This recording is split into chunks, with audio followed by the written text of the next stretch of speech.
Você já se pegou começando 1000 coisas e terminando nenhuma? Já sentiu sua cabeça numa feira livre com 50 rádios ligadas ao mesmo tempo? Já ouviu? Você é inteligente, só falta força de vontade. Isso te doeu na alma? Pois hoje a gente vai falar de um assunto que atinge 1 em cada 15 brasileiros adultos e que ainda é cheio de preconceito e de achismo. É o TDAH.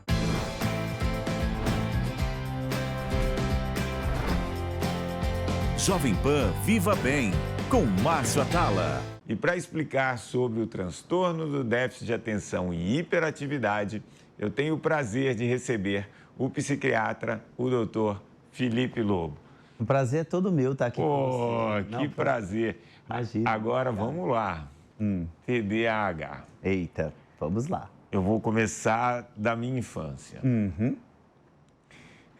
Quando você ouve os relatos ali do que é o TDAH, o que são os sintomas, vamos dizer assim. Isso. Provavelmente eu tinha e muitos coleguinhas meus ali tinham. Sim. Muita dificuldade em se concentrar, em terminar as tarefas. Você não tinha, na verdade, um grande diagnóstico. E aí você ia muito na disciplina. Eu acredito que o meio ambiente ajudava, porque você não tinha tantas distrações como tem hoje. Perfeito. E as pessoas acabavam, não sei se superando isso, ou aprendendo a conviver, criando estratégias para conviver com isso. É por isso também que tem menos diagnóstico no passado do que hoje? Interessantíssimo, né, o que você está colocando. Assim, a compreensão sobre o TDAH ela é uma compreensão cada vez mais recente. Né? Antigamente ela era entendida, né, e os primeiros nomes era doença da lesão mínima, porque se fazia lá um estudo no cérebro e não se via nada de diferente. Então pensava assim, deve ter uma lesão mínima que ninguém está vendo nada, né? Mas o que eu quero colocar é assim, cada vez mais o entendimento e os critérios diagnósticos, a forma como a gente vê isso tem evoluído. De tal maneira que, assim, se você pegar o critério diagnóstico de 10 anos atrás, é diferente do critério diagnóstico atual. Né? Ou seja, a gente está ampliando o conhecimento e podendo nomear, identificar e se apropriar, falar, não, isso daqui é dessa síndrome. Né? E aquilo que a gente achava que antes era, não é. E vai se diferenciando, que é o caminho mesmo da psiquiatria. Todos os transtornos psiquiátricos foram assim, né? Foram sendo modelados a partir de entendimentos modernos, né? Agora, o que acontece, né? Assim, a criança com TDAH, ela muitas vezes é tida como uma criança arteira, uma criança errada, né? Assim, e os pais, às vezes, né, vão para atitudes extremas, batem, bota de castigo. Lá, ajuda. Antigamente, então, pois é, né, assim, não ajuda. Por quê? Porque esse transtorno, né, o transtorno, ele acontece por uma deficiência de dopamina em projeções do lobo pré-frontal, que é a região que organiza o psiquismo, né, que ajuda nessa organização psíquica. Então, se falta dopamina, não é batendo que você vai resolver, né, assim, que essa dopamina aconteça. O que vai acontecer é que você vai, então, colocando um cabresto ali para a criança, então, de alguma maneira, ela ficar com aquelas deficiências, mas não externalizar da maneira que o adulto não gosta. Mas ela continua com aquelas deficiências, ela continua com aquele problema, né? Assim. Você falou de uma síndrome que vai evoluindo o entendimento. Isso, você tem perfeito. algumas medicações. Isso. O ponto é, você acha que em determinado momento houve um exagero nesse diagnóstico? Todo mundo que tinha alguma outra deficiência, que não necessariamente essa, era diagnosticado com TDAH e entrava na medicação? Esse ponto é importantíssimo, né? Olha o que acontece. Atualmente, a gente sabe que o TDAH ele é extremamente prevalente, né? A gente está falando de uma condição que ela impacta, ela acontece em 8% da população mundial. Sempre foi assim? Cada vez é difícil de saber, né? Assim, porque a gente está conseguindo ter uma medição mais adequada e acurada atualmente. Então, a gente não consegue dizer muito do passado se realmente, se isso é um fenômeno da natureza humana. Eu né? tenho uma Assim, teoria. difícil. Pode falar. Vamos pensar. Que é assim, pensa assim, obesidade. Tá. Em 1989, o Brasil tinha 13% das pessoas acima do peso, menos de 4% obesas. Sei. Nossa genética não muda, a gente evolui ali 35, 40 anos, você tem 70% da população, 68% acima do peso, mais de 30% obesa. Uau. Você tem uma questão do meio ambiente Isso. que acaba levando as pessoas a manifestar alguma coisa. Perfeito. Com esse excesso de informação, de tecnologia, de estímulo, o tempo inteiro você sendo acessado, muita informação, isso pode ter acendido esse pavio aí? Pode. Mas como é que a gente responde com mais precisão a essa pergunta? A gente responde assim, qual é o tamanho, nas compreensões atuais, né? Qual que é o tamanho do peso genético para esse transtorno e qual que seria, então, por tabela, o tamanho do peso ambiental para esse transtorno? Nome disso é o conceito de herdabilidade. Herdabilidade é o tamanho do peso genético para algo. Qual que é a herdabilidade da depressão? 36%. Ou seja, 36% do transtorno depressivo maior é determinado por gene. E o resto? Fatores ambientais. A depressão, o transtorno depressivo maior, ela é muito determinada por fatores ambientais. Mais 60%. Né? Mais 60%. Então, como é que foi a vida dessa pessoa? Quais foram os traumas pelas quais ela passou? Como é que foi a relação com as dificuldades que ela teve? Como é que foi a vivência familiar? Como é que foram... Então, tudo isso impacta. E no TDAH? A herdabilidade do TDAH é de 70% a 80%. Ou seja, fatores genéticos impactam muito. Bastante. Né? Ou seja, 20%, 30% é o fator ambiental. Mas, agora se você pegar, que é o que o ponto está colocando, assim, a gente vive hiperestimulado. É lógico. Né? Será que uma rede social, né? Não sei se eu posso falar o nome de rede social, mas uma rede social aqui, né? Assim, que fica ali, ó, que você fica toda hora mudando. Você acha que ela está treinando o quê? Ela está treinando a manutenção atencional? De foco. Ou a mudança de foco a todo momento? A mudança de foco. Se você ficar ali meia hora... Você está fazendo um treino de mudança de foco, depois você vai reclamar, não consigo ficar lendo um livro. Claro, querido, porque você passa 8 horas do dia vendo uma rede social que está te treinando a ficar alternando e sentindo prazer. Aí você vai pegar um livro que tem momentos chatos, você pega lá, né, assim, algum livro lá da romantismo, vai ficar assim, 5 páginas de escrever na cortina do quarto da inocência lá, né, assim, né, do Visconde de Tonés. Você fala assim, meu Deus, eu não aguento. Né? Então, a gente perde um pouco desse treino. Então, claro, o fator ambiental deve contribuir, e contribui, né, 20%, 30%.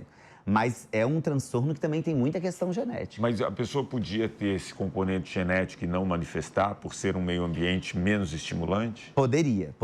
Isso existe, né? Assim, inclusive, a gente pode pensar até assim, olha, todo TDAH precisa tomar medicação? Essa é uma boa pergunta. É uma excelente pergunta. Né? Assim, todo TDAH precisa tomar medicação? Não.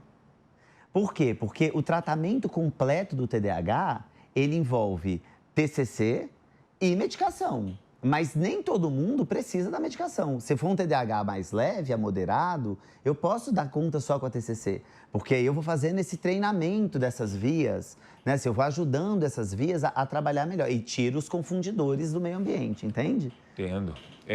Eu entrevistei alguns neurocientistas que falaram uma coisa para mim. Que o nosso cérebro, o ser humano, Sim. Ele não é multitarefa, ele alterna a atenção. Isso. Né? Perfeito. Então, quando você está falando que a pessoa já tem essa dificuldade, Isso. né? E hoje dificilmente você está fazendo uma tarefa só. Né? Isso mesmo. Perfeito. Isso acaba criando um desconforto, parece que muito maior na vida da pessoa, acaba atrapalhando mais a vida da pessoa. É mais ou menos isso? Isso, né? Assim, na verdade, é assim, a dimensão psíquica que dá conta de tarefas, a gente chama de função executiva. A função executiva, ela é o secretariado do cérebro, né? É ela quem planeja, é ela quem determina o objetivo, é ela quem sequencia etapas, é ela quem alterna a atenção, é ela quem monitora a atenção, é ela quem inibe uma etapa. Não, agora não é essa hora, né? Tô lá fazendo um bolo, aí eu já quero botar o fermento. Não, agora não é a hora do fermento, essa etapa aqui é a hora ela faz a inibição. Percebe que a função executiva está dando conta da funcionalidade total desse indivíduo, né? Aonde repousa a função executiva? No lobo pré-frontal, né? E quem que aciona o lobo pré-frontal? Muitas coisas, mas a mais importante seria aí o influxo dopaminérgico, que é o que falta no TDAH. falta esse influxo dopaminérgico. A gente tem que repor esse influxo para poder conseguir ter uma ativação plena do lobo pré-frontal. Por isso que, né, na abertura, você está falando ali, você já se viu em situação, está fazendo várias tarefas e não conclui nenhuma, tem muito ruído na cabeça. O que é isso? Falta de controle inibitório. O ruído está vindo na cabeça. Era para eu ter o controle inibitório. Falar assim, não é hora de pensar nisso, é hora de focar naquilo ali. Não, é hora de terminar essa etapa e não começar a outra. Isso é o secretariado do cérebro. Né? Mas quem tem TDAH, né, se perde nisso, porque o lobo pré-frontal não está totalmente ativado. Mas você acha que, por exemplo, depois a gente entra em medicação. Tá bom. Mas quando você é garoto e você tem ali uma base disciplinar muito forte, isso pode ajudar de alguma maneira? Isso mesmo, pode. Eu vou dar um exemplo mais prático. Tá, vamos. Eu e meu irmão. Tá. Meu irmão é um cara organizado, começa, sabe onde quer chegar. Eu era tudo aquilo que você definiu aí de TDAH, né?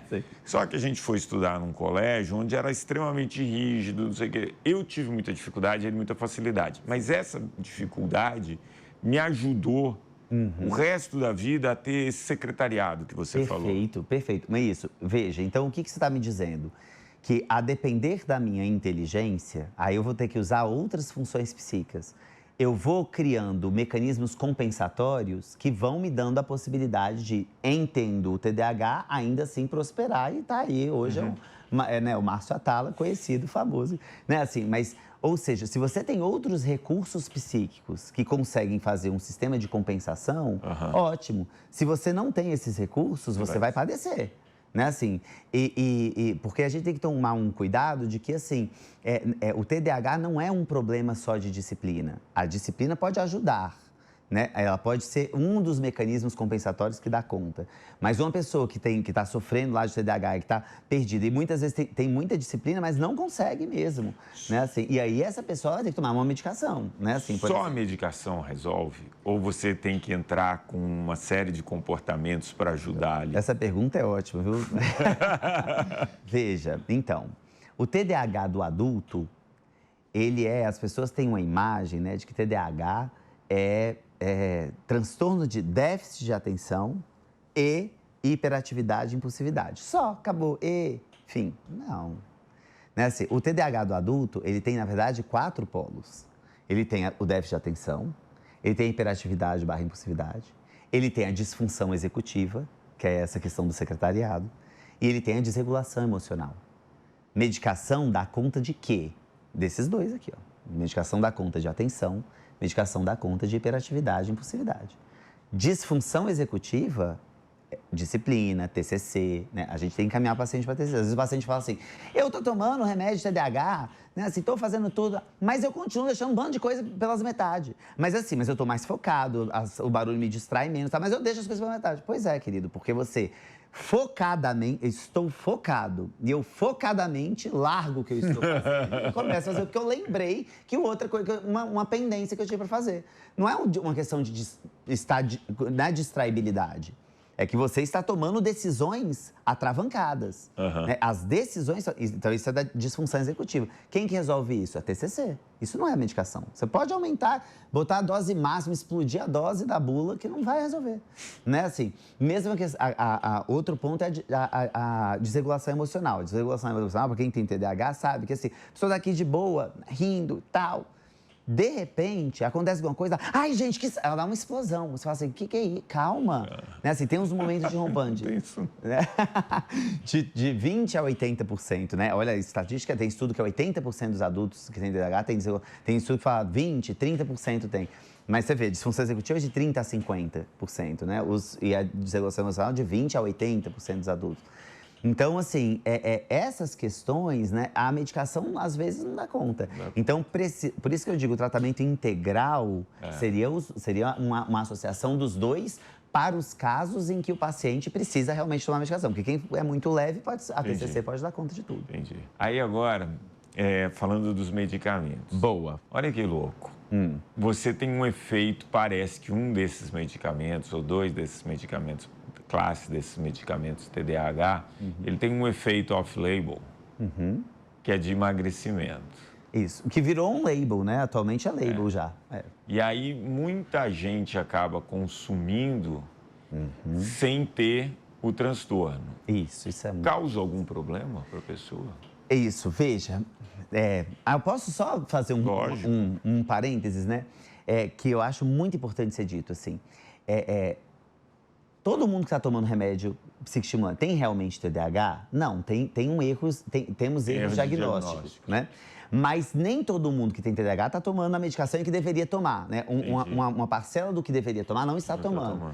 Né? Uma condição que acomete 7% da população brasileira era para 16 milhões de pessoas terem sido diagnosticadas. Não tem 16 milhões de pessoas diagnosticadas. Mas tem muita gente que não é e que tem e que está sendo diagnosticada, entende? Entendi. Tem uma distorção aí. Agora, falando da medicação, e aí tanto para quem não tem e está tomando a medicação, né, que está dentro desse erro diagnóstico, quanto para quem está tomando a medicação para outros fins que não deveria ser. Qual que é o problema do psicoestimulante? É que ele propõe um aumento massivo de dopamina, né? E não necessariamente essa dopamina está conseguindo ser reposta na velocidade em que está sendo consumida. Qual que é o problema, então, da utilização de psicoestimulante se eu não tenho o diagnóstico, né, e estou lá tomando, ou se eu estou tomando ele para outros fins, né? É que a velocidade com que está sendo consumida a dopamina pelo uso do psicoestimulante pode não ser a velocidade que eu consigo repor essa dopamina. Então, eu estou, na verdade, cultivando uma escassez dopaminérgica, que está sendo mascarada pelo uso do psicoestimulante, que ele está ali, o pouco que tem, ele está consumindo, né? Vai chegar um momento que eu estou mais predisposto a um transtorno depressivo maior, né? Muitas pessoas que estão tomando psicoestimulante aí, né, sem critério, vão abrir quadro de depressão. E aí, um transtorno pode levar a um outro problema, que é um caso depressivo. Exato, né? Assim, o uso do psicoestimulante... Porque, veja, os estimulantes geram depressão, né? Cocaína. Qual que é o problema da dependência de cocaína? Grande parte dos pacientes vão entrar na depressão. Está consumindo a dopamina. Assim, crack, depressão. Né? Assim, psicoestimulante de farmácia, né? Assim, se eu ficar usando ele incorretamente, depressão. Outro problema é a possibilidade, esse é um problema um pouco mais teórico, mas a gente que é da área já viu, né? Uma abertura de um quadro psicótico, né? Assim, porque você está mexendo na regulação de um neurotransmissor, que é o principal neurotransmissor envolvido nas psicoses, que é a dopamina. A dopamina, qual que é a questão da esquizofrenia? Um desbalanço dopaminérgico. Falta em uma região e tem excesso em outra. E a pessoa está ali tomando psicoestimulante e está propondo excessos dopaminérgicos, né? E depois uma falta dopaminérgica pelo consumo. Então, a utilização do psicoestimulante de uma maneira não criteriosa, sem indicação, vai impactar tanto o humor quanto sono, nutrição, uma série Isso pode piorar o sono. Pode piorar o sono, né? Assim, na verdade, até para quem tem TDAH, às vezes a pessoa tem o TDAH, precisa do psicoestimulante. E aí o problema é que você passa o psicoestimulante, ele tem um problema de sono secundário do psicoestimulante. Então a gente precisa saber manejar isso, né? É da área a gente saber manejar. Agora, existem alguns hormônios que quando você faz o uso sem necessidade, o corpo entende que, opa, eu não preciso produzir. Ah, entendo, perfeito. Isso pode acontecer com o TDAH, não? Não é dessa natureza, né? Assim, porque os eixos que são assim, são eixos em que são outras substâncias quem determinam a produção daquela. Tá. E aí, se eu tenho muito daquela, vai ter que ter uma supressão dos que determinam. Tá. Né? Como sei lá, um eixo tireotrófico, né? Tireoide, um eixo gonadal, né? A pessoa que toma lá anabolizante vai ter uma redução. Mas no caso da dopamina, a gente não está mexendo num hormônio, a gente está mexendo no neurotransmissor. Tá. Está fazendo uma reposição, né? Tentando ajustar a quantidade de dopamina que estava faltando, né? Então, a gente está repondo mesmo, é uma reposição, né, de dopamina. Só que eu reponho quando falta. Se não houver falta, eu estou consumindo demais. Eu estou colocando um excesso de dopamina ali que vai ser depois degradado e vai faltar. Tá. Essa é a questão. TDAH é coisa de menino agitado, mito ou verdade? Vamos ver o que o pessoal acha sobre esse assunto. É mito ou verdade? Simples assim? Será que um suquinho de maracujá resolve? Vamos pra rua ver o que o povo acha. Mito. E, inclusive, eu trabalho com alguns casos de TDAH. Mas eu acho que não é coisa de menino levado, é uma doença e tem que ser tratado com seriedade. Não, claro que não. Então é mito? É mito. É um assunto muito importante que deve ser tratado, as pessoas devem dar importância pra isso. E não é coisa de menino levado, não. Menino levado tem em qualquer esquina e por aí, né? E nem sempre é TDAH, não justifica. Pode ser verdade, eu não sei dizer, mas é que eu acho que a gente não pode pegar e falar que TDAH é de menino levado, porque às vezes pode ser uma criança mais reclusa também, mas não acho que deixa de ser um mito, pode ser verdade. Não, eu acho que hoje é um problema que muitas pessoas podem desenvolver. Talvez eu acho que a pessoa ser levada pode ser talvez uma causa do TDAH, então acho que não é específico só de pessoas levadas. Olha, Tala, não sei não, mas me diz aí, é mito ou é verdade? Bom, eu tenho competência zero para responder essa pergunta. Mito ou verdade? É um mito, né? Porque veja só, inclusive o TDAH, gente, ele é muito pouco diagnosticado em mulheres. Por quê? Porque a mulher, ela tende a ter um polo mais desatento do que um polo hiperativo. E aí aquela menina, né, que tá lá indo mal na escola, mas que não é, né, não é arteira, não faz bagunça, só fica lá quietinha na cadeira, na carteira, mas vai mal na escola, não consegue engajar. E o TDAH no sexo feminino tende a prevalecer o polo da desatenção. Né, assim, enquanto que no polo do menino, né, no polo masculino, pode ter mais a hiperatividade. Né? Isso a gente precisa ter um cuidado muito... Muitas pessoas da nossa família, muitas mulheres da nossa família, que não conseguiram chegar no potencial intelectual que elas tinham, não desempenham o potencial intelectual que elas tinham, quando você vai ver, era um TDAH. Né? E todo mundo chama, é burra, é desatenta, é não sei o quê. Né? Coloca ali um rótulo, né? Um rótulo péssimo, né? Assim, mas, na verdade, é a manifestação do TDAH no sexo feminino. Né? Assim, o TDAH, ele já tem uma mudança de polaridade naturalmente. O que eu quero dizer com isso? Na infância, predomina o polo hiperativo. As crianças com TDAH são mais inquietas. E essas mesmas crianças vão envelhecendo e vão ficando menos hiperativas e mais desatentas. O TDAH do adulto é mais desatento do que hiperativo.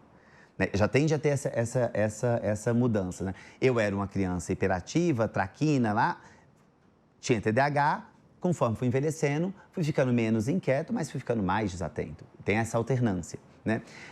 Mas o sexo feminino, ele já pode ter uma desatenção marcante desde a infância.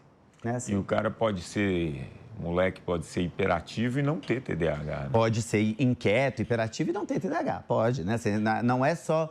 Né, assim, não é porque é uma criança agitada que ela é necessariamente um TDAH. Né? Por isso que tem que ser feito uma anamnese, né, que vá coletando as múltiplas informações. E num caso de dúvida, a gente pode pedir um neuropsicológico, pode aprofundar mais. Né? E aí entra sempre o problema. Eu quero tocar duas coisas aqui de rede social. Sim. A primeira delas é o seguinte, como o problema fica muito discutido e hoje... mesmo os médicos, né, precisam se apresentar nas redes sociais, né, para ter algum tipo de relevância. Tem uma vitrine, né? Tem uma vitrine. Como escolher um profissional bacana, que vai ser criterioso e conseguir identificar isso desses profissionais de internet que saem prescrevendo sem muito critério? Isso é um desafio muito grande, né? Assim, porque já é desafio em outras áreas menos sensíveis. Imagina numa... Então, né, assim, não existe uma receita de bolo, né? Assim, o que a gente costuma ver é que a gente tem que tentar, né? Eu acho que a orientação que eu pensaria para a população é assim, procura realmente ver a formação daquele médico que você vai, né? Existem pesquisas que mostram que as pessoas, que o público leigo não tem ideia, né, do profissional, julgam a qualidade do profissional por critérios que não são curriculares. Né? Assim, se ele está bem vestido, se ele tem muitos seguidores, e aí a pessoa compra aquela ideia ali, né? Assim, vai... Se ele está oferecendo uma solução com menos esforço. Exatamente, né? Assim, é uma coisa milagrosa, né? Assim, ou se ele está dizendo que eu não tenho algo que todo mundo já disse que eu tenho, mas ele fala que não existe isso e que se eu tomar suplementos eu vou ficar... então está dialogando com o meu desejo de não ser doente, né? E não com o desejo de cuidado que a gente tem. Né? Assim, a gente pode, né? Todos nós temos as nossas questões, né? Assim, a gente tem que saber o que a gente faz com as nossas questões. O que eu faço com os meus defeitos? Eu ignoro, finge que não tenho? Fico procurando alguém dizendo que eu não sou assim? Né? Assim, calma aí, eu vou cuidar desse defeito. Conheço muita gente assim. Né? Agora deixa eu perguntar outra coisa. Você comentou de Instagram, TikTok e tal, que ele estimula demais Alternância. a alternância, esse estímulo muito rápido. Para uma criança, limitar o uso é importante? Fundamental, assim, não é a psiquiatria só quem diz isso, né? Se você pegar as orientações da Sociedade Brasileira de Pediatria, né? E claro, a psiquiatria da infância em si, né? Que é uma área mais especializada ainda, assim, não existe em nenhum lugar do mundo a ausência desta orientação.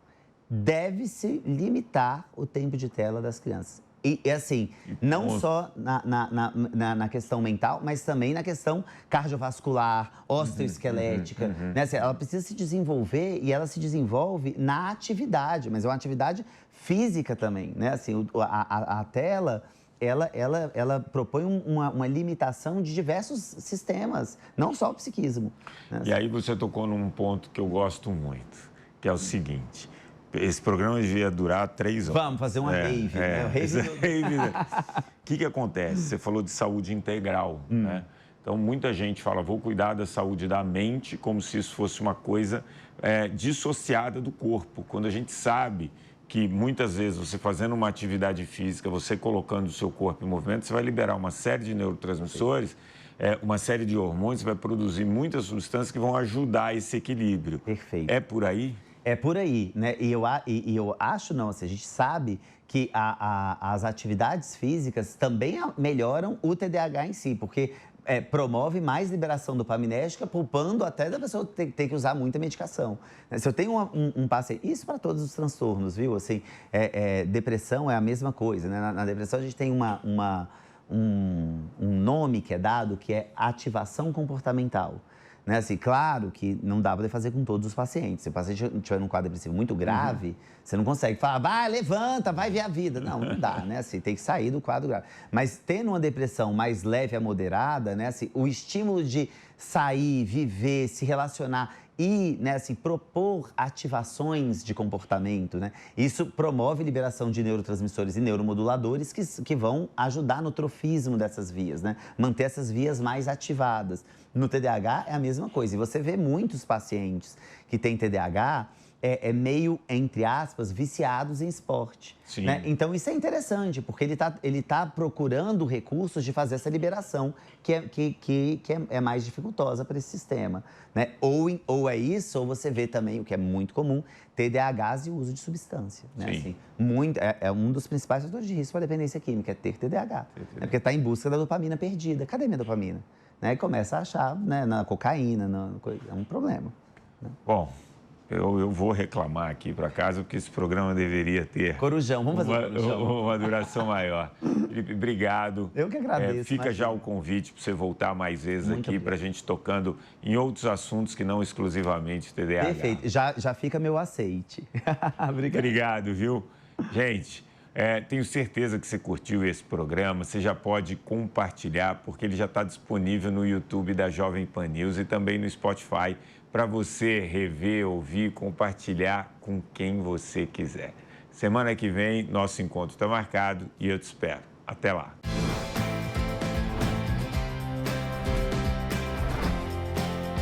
Jovem Pan Viva Bem, com Márcio Atala. A opinião dos nossos comentaristas não reflete necessariamente a opinião do Grupo Jovem Pan de Comunicação. Realização Jovem Pan.